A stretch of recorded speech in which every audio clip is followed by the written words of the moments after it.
Trust behavior number 2, demonstrate respect. Right off the card here. Genuinely care for others, show you care. Respect the dignity of every person in every role. Treat everyone with respect, especially those who can't do anything for you. Show kindness in little things.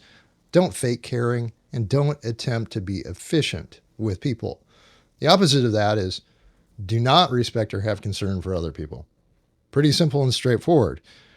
So one of the things that I enjoy sharing, and this was a story that I had heard a number of different times from Toyota employees, was that at least at some point in Toyota's history, the CEO of Toyota in Japan, when he would come in first thing in the morning, he would check the lobby, he would look at the reception area, and subsequently go in and start cleaning the bathrooms.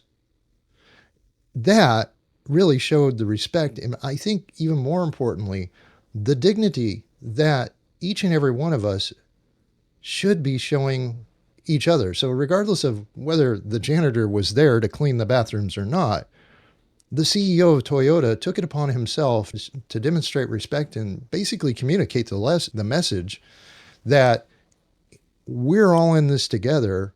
If something isn't right, you do have the power and the authority to make it right. And so for me, being able to walk into a room and say thank you to everybody there who has helped make the event possible, that is one of the highest forms of showing respect. In fact, I led off with a talk at Toyota Connected here just a little bit ago, and I showed the respect to the hosts there at Toyota Connected because they made the event possible. They opened the invite for me to come and talk to the group. Were it not for them, none of it would have happened. And so this is a pretty simple behavior. It's not difficult, but somehow we get off the rails with people that we disagree with. And I think that's the bigger challenge. It's understanding that we all have strong opinions, but we should hold them loosely. We shouldn't be so locked in to believing that our view is the only view. And I think this is one of the challenges that we face culturally. And we really have to be diligent about practicing and showing respect towards other people. So this is trust behavior number 2, demonstrate respect. And you have just completed another Life Lessons Learned video brought to you by Tim Unscripted. Welcome back to the episodes specifically focused on the speed of trust.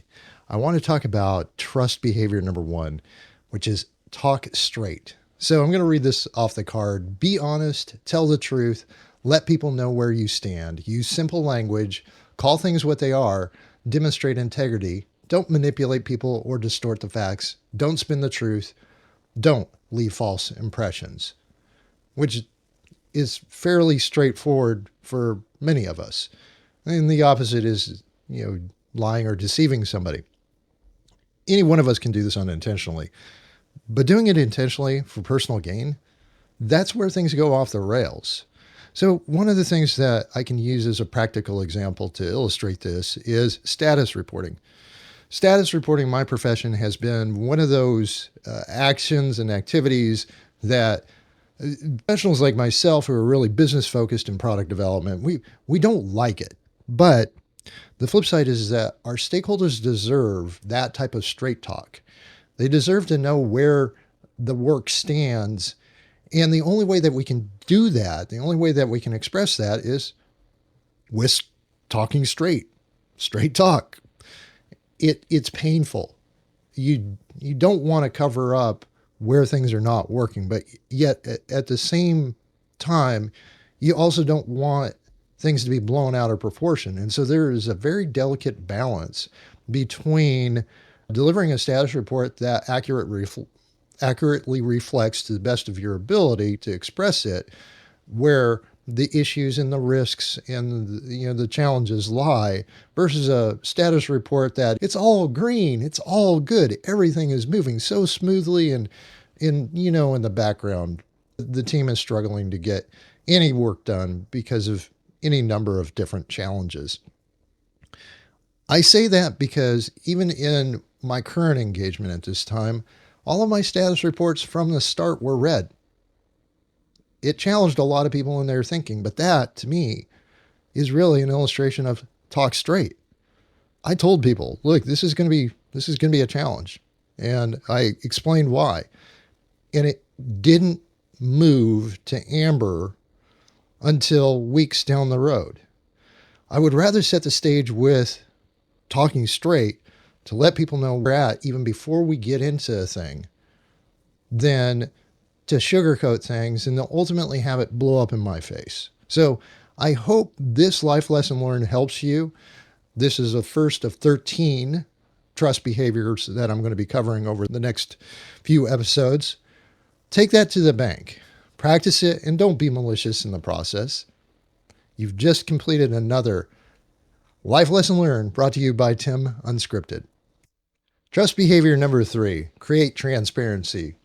Tell the truth in a way that people can verify for themselves. Declare your intent. Get real and be genuine. Be open and authentic. Err on the side of disclosure. Be transparent about not being able to be transparent, i.e., the law or ethics preclude it. Operate with the premise of what you see is what you get. Don't have hidden agendas and don't hide information. And the opposite is to hide, to cover up, to obscure.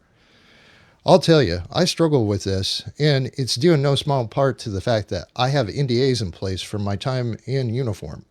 I do try to share what I can as far as information and experiences that I had over the course of my nearly 25-year career serving in the Navy active component and reserve. A lot of what I did is still covered as classified information, but at least I try to give people a glimpse into what life on submarines was like and what life was like working alongside special operations units as an intelligence expert. It's less difficult today, but it's still a challenge. In fact, one of the greatest things that I've got going for me right now is the fact that in order to create transparency around the work I'm doing, as well as the work that is planned out, I'm actually working with my team in an integrated development environment. There's zero separation between the files that my team sees and the files that I'm maintaining. They can go in and look at every single task list, daily task list that I have generated for myself that acts as my mechanism to follow up on the things that I'm focused on. And vice versa. I get to see their work. And so this has actually helped us alleviate a friction point where they would be working in one system with one set of components and capabilities, and I would be working in a different system with a different set of components and capabilities. I will say this has been a challenge. It's not easy creating transparency. It wasn't easy when I was working in a separate system. It certainly isn't easy now when I'm working in the same system. It is possible. And to the extent that I can give them the information they need to make better decisions, I'm always trying to do that.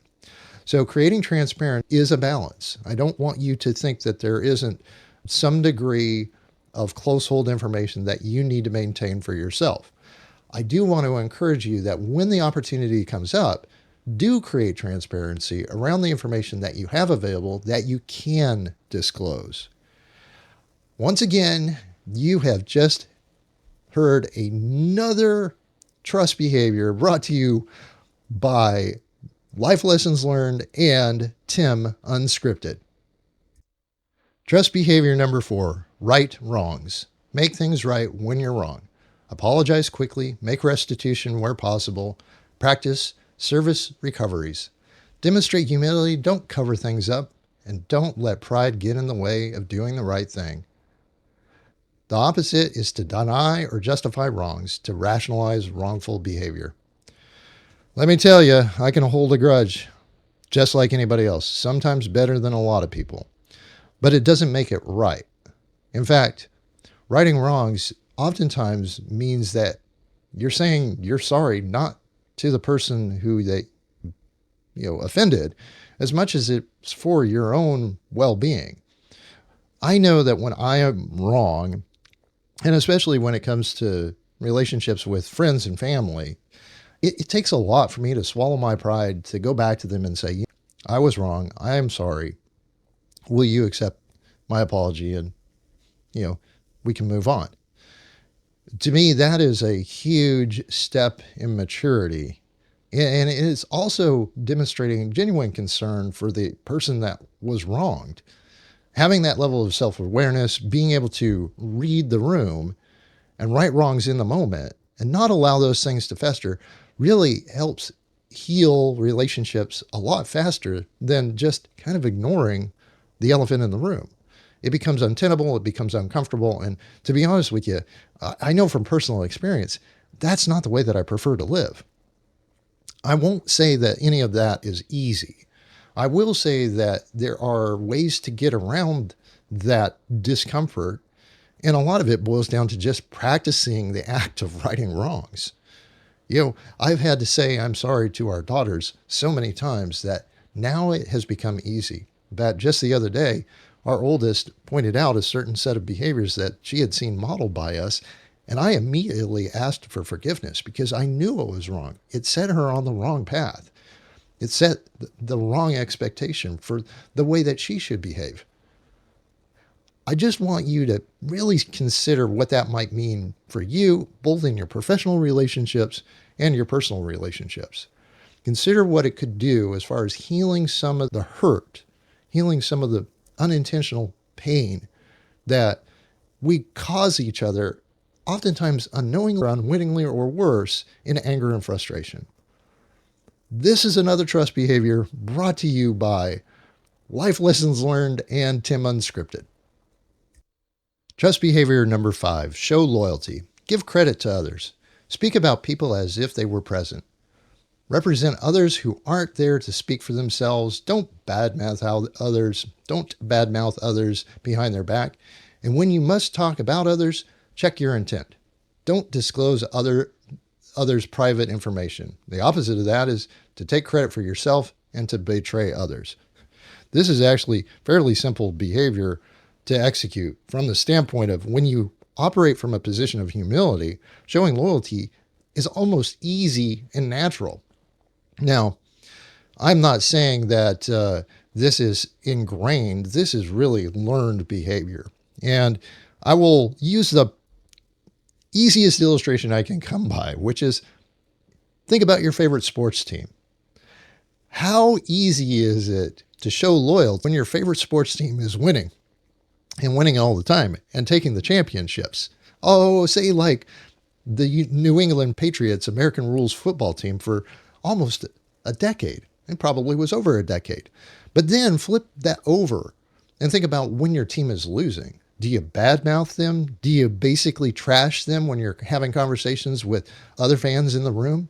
That's really the easiest illustration I can provide about showing loyalty. Now, on an individual and a team level, of course, this takes on a bit of nuance. It's not rocket science, folks, but it is practiced and learned behavior.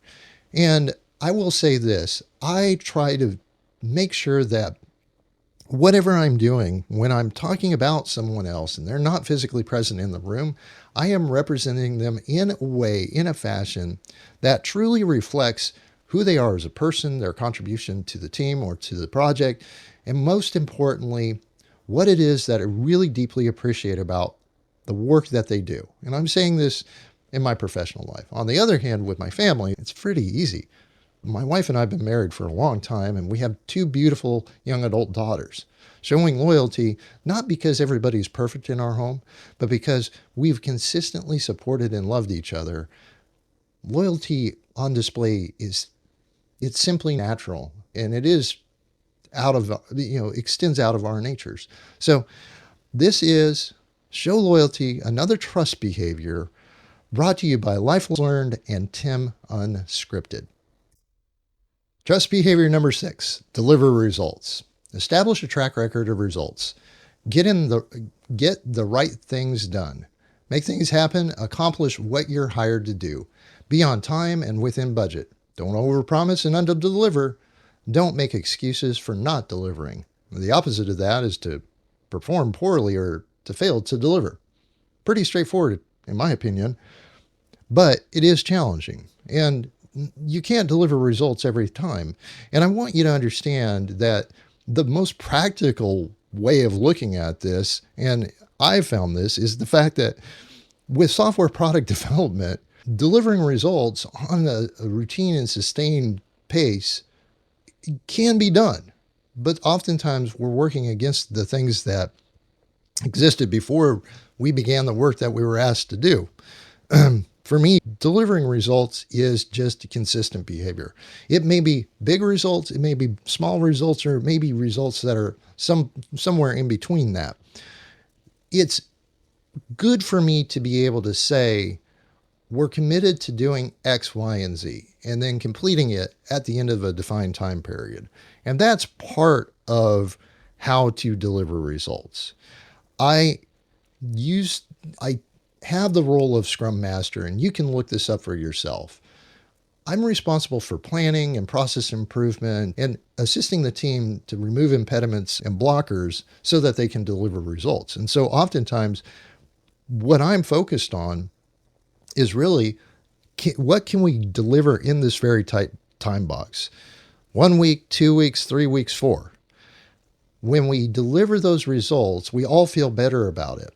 And I will say that we ended up building an application for a client out of Chicago, and they debuted it at their annual international conference, and it was a huge hit for them.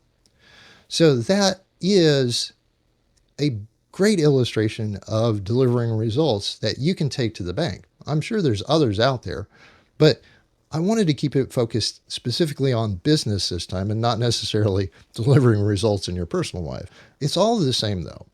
And it's really a commitment to yourself and to the people around you that keeps you honest and helps you get to that point where you can deliver results. So the trust behavior brought to you by Life Lessons Learned and Tim Unscripted. Welcome back to another episode of Life Lessons Learned, brought to you by Tim Unscripted. Today we're discussing trust behavior number 7, which is get better. Continuously improve, increase your capabilities, be a constant learner, develop feedback systems, both formal and informal. Act upon feedback you receive and thank people for feedback. Don't consider yourself above feedback and don't assume that your knowledge and skills will be sufficient for tomorrow's challenges. And the opposite of this is to deteriorate, to rest on your laurels and to become irrelevant. And I've got a great example of all of this in that my YouTube channel is really chock full of what I am continuously learning. I am continuously striving to get better. And this effort is not just to maintain professional proficiency, but it is really designed to inspire you, the viewer, to do the same. There's a reason why I build in public. I post things, that I've been building using AI agents in, GitHub repositories is because this is about getting better. It is really about pushing myself out of a comfort zone, learning more, becoming more proficient, really sharpening the edge of my craft. I work on the business side of product development. There's also a build side of product development. And the more I work on getting better, the closer I get on the business side to the build side of product development, even to the point where right now I am working out of an integrated development environment called Windsurf with my team. I'm creating zero sunlight, zero daylight between myself and my team. Why do I say this? Because getting better is really a passion effort for me. I don't allow a day to go by where I am not trying to get better. Some of this comes from my military training background and experience. Some of this comes from the fact that I work in one of the fastest moving industries there ever was, which is information technology. But a lot of this is because I have a genuine curiosity for learning things. And maybe that is the more important thing, which is any one of us can cultivate this genuine curiosity to continue to be lifelong learners. All of that said, I hope that you're inspired. I hope maybe get better becomes your anchor trust behavior, because it really is beneficial to you and all the people around you. And you have just now finished another episode of Life Lessons Learned, brought to you by Tim Unscripted. Trust behavior number 7, get better. Hello and welcome to another how-to episode brought to you by Tim Unscripted. We're talking trust behavior. Trust behavior number 8, confront reality. Take issues head on, even the undiscussable. Acknowledge the unsaid, address the tough stuff directly. Confront issues before they turn into major problems. Lead out courageously in conversation. Confront reality, not the person. Don't skirt the real issues and don't bury your head in the sand. And the opposite of that is to ignore reality or to act as though it doesn't exist, to be in denial. And by the way, denial is not just a river in Egypt. Practically speaking, this is one of the toughest trust behaviors to really lean into and be consistent about, at least in my opinion. Confronting reality really is, all of these trust behaviors interconnect one another. Confronting reality takes some of the other trust behaviors ahead of it to get to this point and do it effectively. I'll say that when I'm working with a fixed bid statement of work on a project, and I know for a fact that due to technical challenges or difficulties or things that are beyond my ability to influence an outcome, one of the first things that I do is I approach it with a confront reality kind of attitude. One of the engagements that I have been on was red from the start. So as the delivery person, really responsible for leading the team in this process, I wasn't going to say everything's green and then be red the next week. In fact, I was having a confront reality moment because there were significant challenges ahead of us in being able to deliver the statement of work. And that helped because I wasn't sugarcoating anything. I wasn't whitewashing reality. I wasn't denying the fact that unless this and this got done, we were going to continuously be just grinding slowly away at trying to deliver what we had agreed to deliver to the client. So framing it this way, confront reality is difficult. Difficult if you're not comfortable with it, but it is definitely a trust behavior that can be learned and practiced and adapted over time.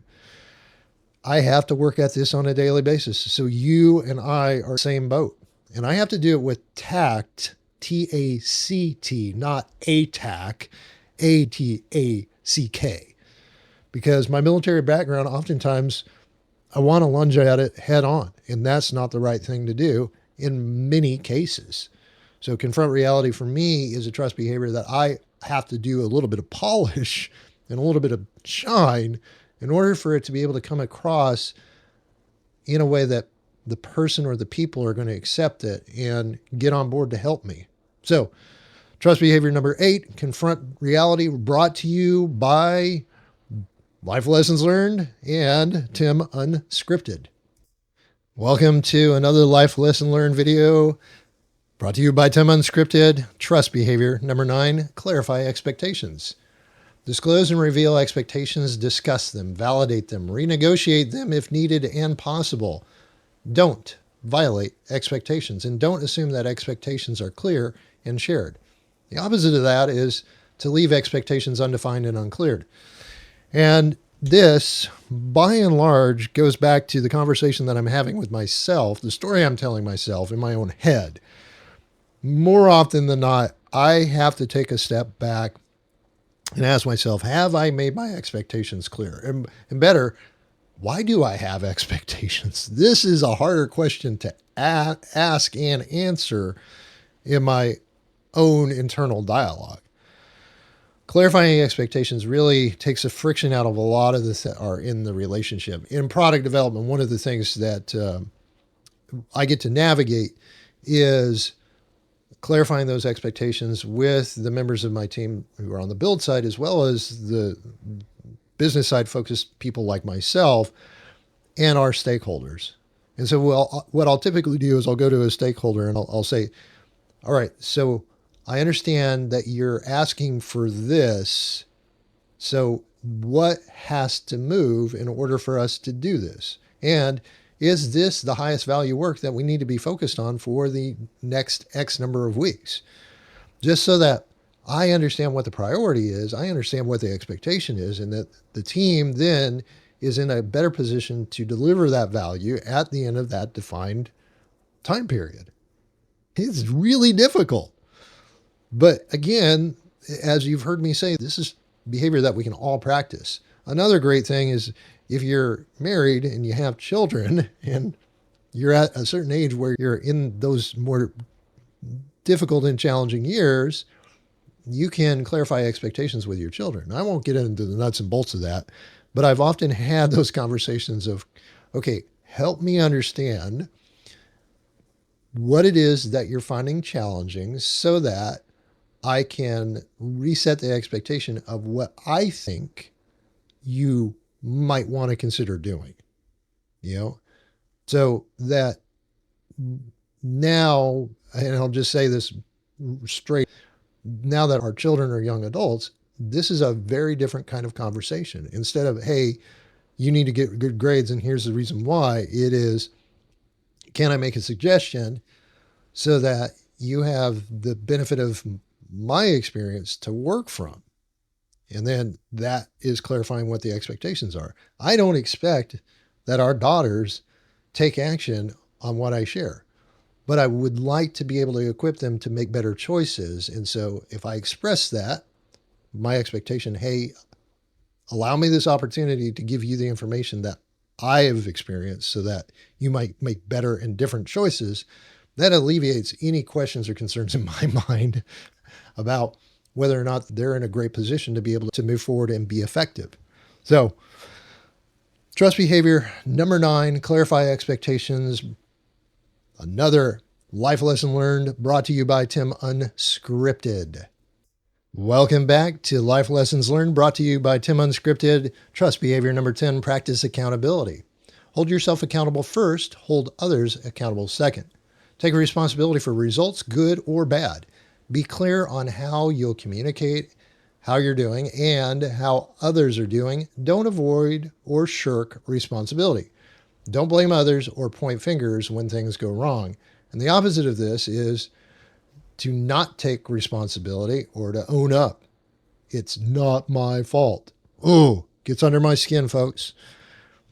I will just say this, practicing accountability to yourself and to others is daunting. I think that is really the best word to describe it. In practical terms, and I'll say for me professionally, especially when I was in a full-time managerial role, I'm always a people leader, understand, but managerial, being responsible for equipment and other types of assets, this accountability was, hey, I've got an inventory that I need to submit to our leadership team on an annual basis to make sure that all the servers are in place, to make sure that I have enough physical inventory to be able to wire up new connections. I had a budget. And so if I was running askew of what my budget was, like I was over by X number of millions of dollars in materials purchasing, hey, guess what? That's on me. I am the one who's looking over the numbers, and I am practicing accountability by saying, oh, by the way, the reason why this cost overrun exists is because this customer came in and asked for single mode fiber, but I misunderstood and we ordered multi-mode fiber. These are the things that happen. These are the things where practicing accountability is painful and difficult. And like I said earlier, daunting, but it's not impossible.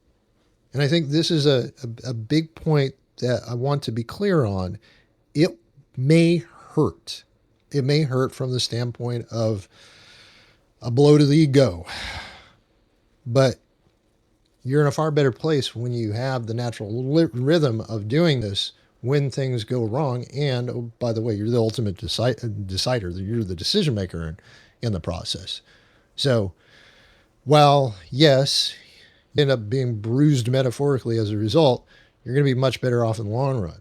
So I'm not going to labor this point. Again, this is a difficult trust behavior. Practice accountability. Trust behavior number 10. brought to you by Tim Unscripted, part of Life Lessons Learned. Welcome back to Life Lessons Learned, brought to you by Tim Unscripted. Trust behaviors. Trust behavior number 11. Listen first. Listen before you speak. Understand, diagnose. Listen with your ears and your eyes and your heart. Find out what the most important behaviors are to people you're working with. Don't assume that you know what matters most to others. Don't presume you have all the answers or all the questions. And the opposite of that is to speak first and listen last, or worse, not to listen at all. And I think that there's a huge difference when we talk about hearing a person versus listening. And I like to think of it around this concept of building shared understanding. In fact, this is really useful for me as far as what I get to do in the product development space. Because if I'm listening first, what I'm doing is I'm trying to understand where the person is coming from. I am not responding. I'm not reacting. What I'm doing is I'm taking in all the sensory information that I can in order to be able to summarize what it is that I think that they're saying, so that I can go back and forth with a person or with a team and ultimately build a better picture, a better view of the things that matter to the team, the things that matter to our clients, the things that matter to the people who actually are going to make use of the products that we're developing. So this listen first concept is really critical from the standpoint of it services and through the process of discovery, all of the pain, all the friction, all the frustration that people are experiencing versus just hearing the other person. And it actually enables a better, more richer conversation along the way. In fact, what it does is it allows us the space by listening first to be able to have a conversation with each other. We're not talking past each other. We're not talking at each other. We're actually talking with each other, to each other. And this listen first aspect of trust behavior, I've found, is really I don't want to say it's a silver bullet for many of the challenges that we face in modern society and culture today, but it is one of the more critical things that each and every one of us can use. And I'm just going to summarize it this way. Think about the fact that our anatomy, we have 2 ears, we have 2 eyes, and we have 1 mouth. 2 ears, 2 eyes, 1 mouth. For me, that indicates that I should be listening more often than what I'm speaking. So this has been another Trust Behavior Listen First, brought to you by Life Lessons Learned via Tim Unscripted. Welcome back to another Life Lesson Learned, brought to you by Tim Unscripted. Trust Behavior number 12, keep commitments. Say what you're going to do, then do what you say you're going to do. Make commitments carefully, including implicit commitments, and keep them at all costs. Make keeping commitments the symbol of your honor. Don't break confidences. Don't attempt to PR your way out of a commitment that you've broken. And the opposite of this is to break commitments or violate promises. One of the things that I realized earlier on in life, and especially once we started having children, was that I would not promise anything. I still don't promise anything. I make commitments and I try my best to honor those commitments. But what it does is, when we break those, is that it breaks down trust internally with ourselves. It's not just the external trust. And I think this is something that I might have been missing in this entire trust behavior series. We need to trust ourselves as much as other people trust us. In fact, that's actually one of the first circles within the whole concept of the speed of trust, that until and unless we trust ourselves, until and unless we honor our own commitments to ourselves, we're not going to be able to grow trust beyond ourselves. So, this is a critical tipping point. I probably should have brought this up earlier. So much, it is what it is. But for honoring commitments to ourselves, honoring commitments to the people around us, it's weighing the choices, it's weighing the options. It's really about evaluating whether you have the time and the energy and the willingness to do the thing that you're trying or you're being asked to commit to do. I turned down opportunities. Like I turned down a speaking opportunity just the other day because I knew I couldn't honor that commitment. Why? Because I was already committed to the max with other things going on. And I would rather not commit, and I would encourage you to consider the same, to not commit to things that you clearly know are not in alignment with your core values, the things that you believe, and instead offer the person asking for the commitment the reasonable explanation and say, look, this just doesn't align with where I'm at professionally. This doesn't align with where I'm at personally. And it's not disrespectful. In fact, it shows more respect when you say no rather than taking all the yeses on and then being burned out in the process and then losing trust in yourself and other people losing trust in you as well. So keeping commitments, you can tell this is a little bit of a hot button for me. Keeping commitments is one of those core trust behaviors that, when done well, really accelerates and acts as a flywheel for all the rest of the trust behaviors. So there you have it. Trust behavior number 12, keep commitments, brought to you by Life Lessons Learned under the Tim Unscripted banner. Welcome to another Life Lessons Learned brought to you by Tim Unscripted. Trust behavior number 13, extend trust. Demonstrate a propensity to trust. Extend trust abundantly to those who have earned your trust. Extend trust conditionally to those who are earning your trust. Learn how to appropriately extend smart trust to others based on the situation, risk, and credibility of the people involved. Don't withhold trust because there is risk involved. And the opposite is pretty simple, just withholding trust. Extending trust is, at the end of this whole conversation around the 13 trust behaviors, really the one that I struggle with. And it is probably born out of many past experiences. It probably is born out of a natural propensity to try and mitigate risk. When it comes to family, it's easier to extend trust for the most part. You know, there are always going to be exceptions to this rule. When it comes to our colleagues and it comes to friends and acquaintances, you know, depending upon how deep that friendship and how long that friendship has been in place, extending trust may be easier than if it's a new friendship or an emerging friendship.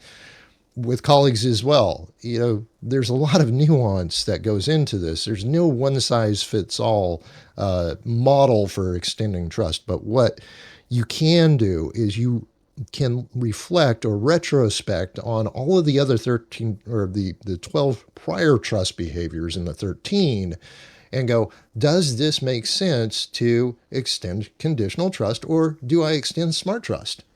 And then that becomes a different kind of conversation, or even better, to instead of it for being, you know, a duality here, let's think of it in a third space. If I'm going to extend trust, how much trust and to what extent do I extend it? This is a powerful question, and only you are going to be able to answer that. And just like me, only I'm going to be able to answer that. And let's not forget that our biases and, dare I say, our traumas from past relationships are going to influence how much and to what extent we extend trust. So do not underestimate the challenges of psychology in all of this. And this is where we all have to work on this, folks. None of this is easy, but it is the better path. And I firmly believe this because I've seen how much better my life is by having this common language around trust and these behaviors and the cores. And you can genuinely see remarkable outcomes when you're really practicing and focusing on these behaviors and the 4 cores. So this is the final trust behavior out of the 13. Amazing. And I just wanted to thank you for being on this journey with me. And I'm going to wrap up with a discussion around smart trust. So stay tuned to the next episode. That's going to be the added bonus. We've just covered trust behavior number 13, brought to you by Tim Unscripted under Life Lessons Learned. Hello and welcome to Life Lessons Learned, brought to you by Tim Unscripted. And this is kind of the bonus coming out of the 13 trust behaviors and the 4 cores of credibility. Let me just read from the card because this is really great stuff. And this is the Extend Smart Trust Talk. With yourself. Start with yourself. This is number 1. How do you perceive your own propensity to trust? How do others perceive it? And then add your analysis.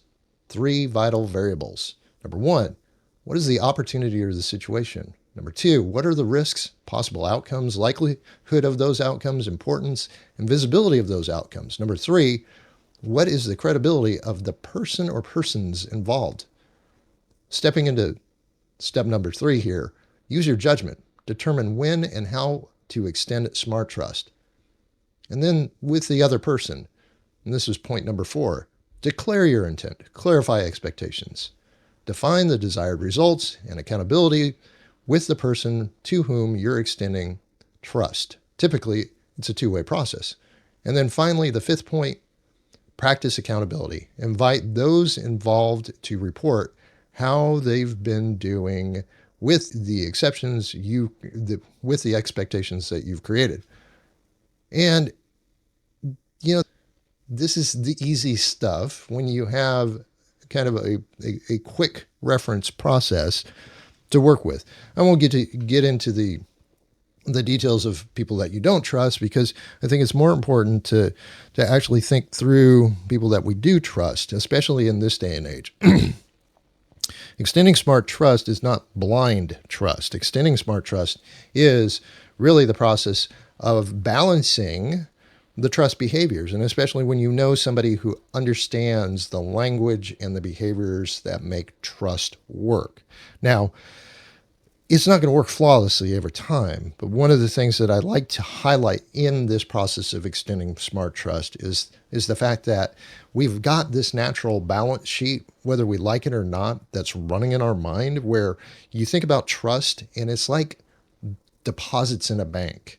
We build up this trust bank account, and then slowly but surely, hopefully, we're taking away occasionally from time to time when we have trust breakdown. But the smart trust process is really designed to continue to accrue trust in that account. And I think that working to minimize the trust tax or the trust deficit is really what this is all about. Because when we have good trust all the way around, and we've got this common language, and we've got this understanding of these 4 cores, we're in a much better position to deal with the challenges and the risks and the natural issues of life that come up that we have to work through person to person, human to human. And that being said, it really is about the human connection in all of this and the value of that connection and where we can do a service to each other, where we can serve each other in such a way that genuinely benefits all involved. It becomes the win and win situation because you're winning, the person's winning, and then the outcome is winning. Meaning, oftentimes it's the people that we serve beyond ourselves, beyond the team, beyond the company. It's society as a whole. So I don't want to labor this point, but the extending smart trust really is this magical combination, or I should say methodical combination of trust behaviors. And it really is the bonus coming out of this entire series around the speed of trust. Thank you for joining me in all of this. I wish you well on your own trust journey, and I look forward to seeing you in the next series. So again, another Life Lessons Learned brought to you by Tim Unscripted, Smart Trust.